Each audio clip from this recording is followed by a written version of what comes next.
We have a very impressive display of workers' power in Britain today, the largest strike action, coordinated action in over a decade.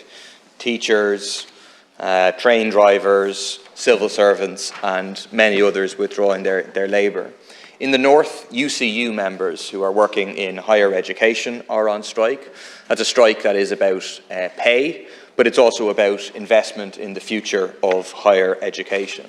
The workers have realised that serious and militant strike action is the way to go after some years of a series of one-day intermittent strike action.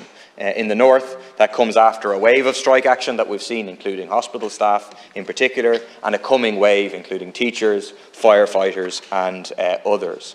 Taoiseach, are you concerned that workers in the south may look to the north, may look across the water and say, do you know what, we need to use our power here too? Do you know what, we need to be preparing the ground to be able to take the idea of 24-hour general strike to say we actually need to get pay increases that are at least in line with inflation to stop people losing out and their incomes being reduced?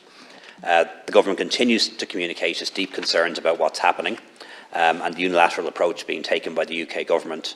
And I raised this directly with Prime Minister Sunak during our call last Monday and with the party leaders in Belfast recently, and the Taoiseach has raised it with the Secretary of State for Northern Ireland at the British-Irish Intergovernmental Conference hosted in Dublin on the 19th of January. There is consistent opposition to the bill across the board and that continues to grow.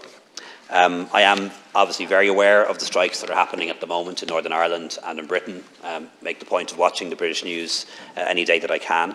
I have to say, listening to the deputies opposite, they almost sound like they're glad that the strikes are underway and are sad that they're not happening here, notwithstanding the impact that it has on people who use public services.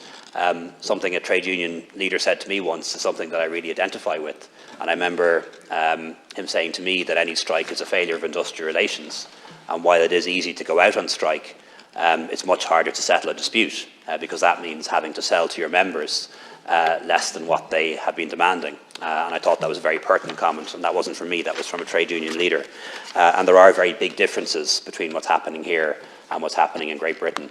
We had, for a prolonged period, pay rises that were higher than inflation, ahead of inflation. We don't have that at the moment, but we do have a public sector pay deal in place, which at least goes part of the way to compensating workers for the rising cost of living.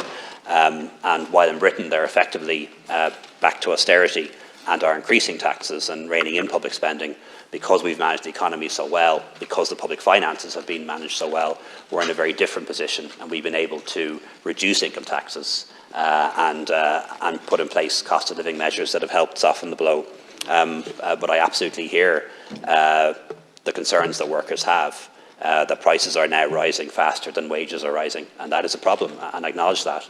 But the best way to resolve that is by negotiation with unions, not strikes, in my view, and strikes are a failure of industrial relations. Finally, just on the Oxfam report, did have a chance to look at it.